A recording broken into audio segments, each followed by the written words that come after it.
sedih dan prihatin. Dan itu dididik oleh ayah saya dan agama saya, bahwa orang yang sedang terkena musibah, apakah musibah itu karena teguran Allah atau apapun namanya, kita tetap mengucapkan rasa prihatin. Jadi orang selalu berkata bahwa hanya kepada orang yang meninggal disampaikan inna lillahi wa inna ilaihi raji'un. Padahal tidak. Jadi saya menyatakan sedih, saya prihatin terhadap terjadinya penahanan kepada adik saya Nikita Mirzani Mawardi alias NM alias Nikmir. Sebenarnya proses penahanan ini sudah saya prediksi dari awal, dan saya juga sampaikan ke media. Saya meyakini bahwa ketika Nikita Mirzani memenuhi panggilan sebagai tersangka dan kemudian ditunda ke tanggal 3, maksudnya itu kemarin 3 Maret, dan ditunda lagi dengan alasan kurang sehat, saya sudah sampaikan ke keluarga dan tim bahwa keyakinan saya NM ditahan, dan ternyata prediksi saya. Kemudian saya informasikan juga kepada teman-teman media bahwa saya tadi sudah komunikasi dengan penyidik laporan saya di Polres Metro Jakarta Selatan, dan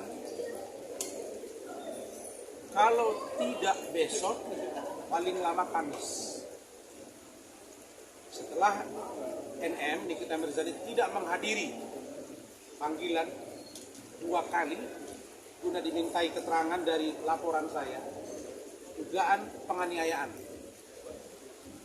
maka selambat-lambatnya Kamis sesuai dengan janji penyidik kepada saya akan dilakukan gelar, dan insya Allah tidak ada halangan akan naik sedikit. Ya, saya memang slow, tapi saya meyakini bahwa penyidik profesional, dan hal ini sudah diatensi langsung oleh Pak Kapolres. Saya sudah bicara dengan Pak Kapolres melalui chat WA, Kapolres Metro Jakarta Selatan, dan beliau mengatensi, dan tidak ada halangan apapun dan tidak ada yang bisa mengintervensi apapun di kasus saya, bahwa setelah naik sidik insya Allah akan jadi tersangka. Pertanyaannya, apakah saya prihatin atau tidak, lalu kemudian saya mencabut laporan saya karena dia jadi ditahanan sekarang dengan hukuman yang menurut saya ancaman hukumannya sampai 20 tahun. Maka jawabnya, setelah berkoordinasi dengan keluarga dan anak-anak, maka saya tetap melanjutkan. Saya tetap melanjutkan agar ke depan tidak ada lagi orang yang dengan suka-suka menghina orang lain. Sama halnya misalnya kasus Dennis yang begitu kencang menyerang saya secara moral dan akhirnya jadi tersangka. Dan kasusnya bergulir. Meskipun di dalam hati saya yang paling dalam terhadap Dennis juga saya prihatin. Sama halnya dengan NM. Kalau NM benar hamil, seandainya benar hamil, maka kita akan sangat kasihan melihat dia ketika dia memelihara janinnya dalam kondisi yang sangat memprihatinkan di dalam tahanan. Maka menurut saya, jika ada ruang untuk NM memastikan kehamilan, misalnya penyidik memberikan kesempatan buat NM untuk memeriksakan kandungan kami. Dan kalau itu memang benar, saya pikir harus ada pertimbangan khusus dari terkait penahanan. Tetapi sekali lagi, ditahan atau tidak ditahan itu adalah subjektivitas penyidik. Contoh, kenapa seseorang ditahan? Satu, diduga akan melarikan diri. Yang kedua, diduga menghilangkan barang bukti. Yang ketiga, melakukan perbuatan yang sama. Kalau diduga bisa melarikan diri, menghilangkan barang bukti, mengulangi perbuatan, maka penyidik dapat menahan. Tetapi dalam kasus ini menurut saya, oleh karena NM sudah ditahan dan Mail, maka saya duga ada satu aktor yang saya duga Dr. O. Saya minta penyidik Polda Metro Jaya di Cyber untuk juga memeriksa Dr. O. Kalau saya tidak salah dengar, ada statement dari Zanzabella. Ada juga postingan dari adik saya Fitri. Dan ada juga pembicaraan antara Dr. O dengan Dr. GS RG. Dan ini saya sudah bilang dari awal, mereka-mereka ini adalah klien-klien saya dulunya. Dan saya tahu perilaku mereka. Dan ternyata sekarang senjata makan tumpah. Jadi tidak adil rasanya kalau Dr. O tidak diperiksa. Kenapa? Karena Dr. O ini diduga, ini orang yang sangat pandai ya, menyampaikan sesuatu, tetapi di hati dengan di bibir berbeda. Dan itu saya rasakan dengan keluarga. Nah, sekarang kita minta NM untuk jujur. Kita minta Mail untuk jujur. Agar kasus ini terbuka seterang-terangnya dan kelihatan siapa berbuat apa, siapa berlaku apa, dan siapa aktor intelektual atau intelektual beda. Berikutnya, saya juga berharap bahwa ada sebutan-sebutan terhadap dokter yang suka mereview. Saya kira ini satu mata rantai yang semuanya, dan kalau ternyata diduga mereka ini adalah kelompok penjahat yang melapor, diduga juga melakukan satu tindakan yang melanggar hukum ketika menjual produk. Begitu juga ada yang mereview, diduga juga karena ada pesanan sehingga ada yang mereview. Kemudian ada orang yang cocok di media, lalu ada transaksional di dalamnya. Maka seluruhnya ini harus diproses secara hukum. Jadi saya tidak tebang pilih di persoalan ini. Saya mau tidak satu pun produk kecantikan oleh klinik kecantikan manapun di Indonesia ini, kalau dia mengandung zat berbahaya, maka tidak ada ruang buat mereka untuk mencari kekayaan di persoalan ini. Perlu didalami juga, kenapa dokter RG mau melakukan transaksi sebanyak itu. Dia klien saya tahu dia.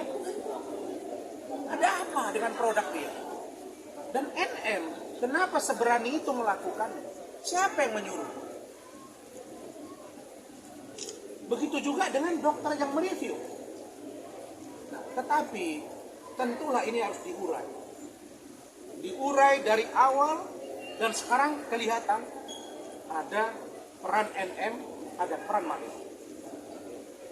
Maka saya berharap ini gerak cepat dan cari siapa yang berperan terhadap ini, sehingga masyarakat menilai bahwa pelaku kejahatan atas nama kecantikan, kalau itu memang benar ada pelanggaran, usut, dan usut. Begitu.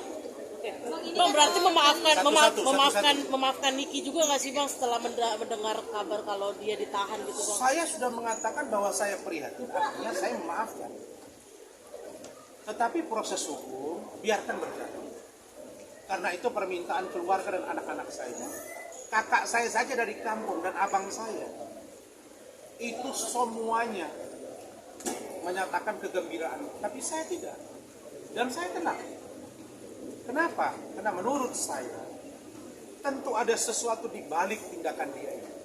Rasa sedih juga Bang? Apakah dia mungkin tidak menemukan sosok suami yang menjadi pengayom hidup dia?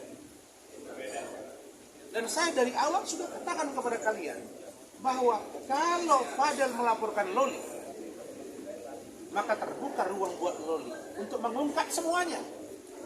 Dan lewat kesempatan ini, anak saya Loli, Ananda Loli, coba terbuka. Ada apa sesungguhnya? Supaya Loli tidak punya jejak digital. Pernah berpacaran dengan Fadel, mengaku tidak melakukan sesuatu yang melanggar hukum, mengaku kepada Om Rasman dan Tante Ade, tapi pada akhirnya berbalik. Nah ini semuanya layak diperiksa. Sehingga saya katakan sekali lagi, hukumlah seseorang itu karena perbuatannya. Fakta sun potensi orang kerja. Ribuan kata-kata, banyaknya kata-kata untuk menuduh seseorang akan terpatahkan oleh satu perbuatan atau tindakan. Jadi jawabnya, saya maafkan dan saya terus menjalankan kasus ini. Saya tidak pernah mendesak. Kalau saya desak, dia dari kemarin sudah naik dengan tersangka. Tapi saya mau melihat jalan mana yang harus duluan. Tetapi sekali lagi, walaupun NM mendoakan saya dan lain sebagainya, saya katakan bahwa usaha dia ada di manusia, tapi Allah yang menentukan. Bang, merasa sedih juga nggak sih dengan anak-anaknya, apalagi ini bulan suci Ramadan Bang? Terkait Loli ya, upload oleh kita, Loli menjamin untuk penangguhan penahanan tidak terjadi. Pertanyaannya, anak di bawah umur bagaimana bisa menjamin? Kan saya balikkan lagi. Loli sebagai apa? Dia kan anak di bawah umur. Iya, I know. Anak di bawah umur. Kan di bawah asuhan ibunya. Kalau dia menjamin, artinya dia bertanggung jawab terhadap semua tindakan dari NM. Bagaimana mungkin Loli bisa menjamin seorang NM tidak melarikan diri? Wong mereka saja belum satu rumah kok. Jadi itu saya pastikan ditolak dan tidak akan dikabulkan. Dan saya kira Loli terlalu dini. Makanya saya heran, kan dia punya lawyer. Fahmi Bani, kenapa sih nggak kasih masukan? Jangan ketika masalah itu menguntungkan Anda terus Anda bicara. Tapi ketika ada satu hal yang tidak memungkinkan untuk dilakukan oleh Loli, Anda lakukan. Atas nama apa? Anak di bawah umur. Anak di bawah umur, bisakah dia menjamin? Tidak bisa. Yang ada itu perbuatan pidana yang dilakukan oleh anak di bawah umur itu sendiri. Kalau anak di bawah umur, contohnya diperiksa di pengadilan, tutup. Atau di aborsi, dia melakukan ada pidana. Tapi kalau untuk menjamin, dengan semua perspektif hukum dari banyak pakar, walaupun itu debatable, saya menyatakan tidak tepat kalau NM dijamin oleh lawyer. Paling yang memungkinkan dijamin oleh orang tuanya dan atau suaminya. Nah pertanyaannya, suami yang mana dulu? Orang tuanya di mana?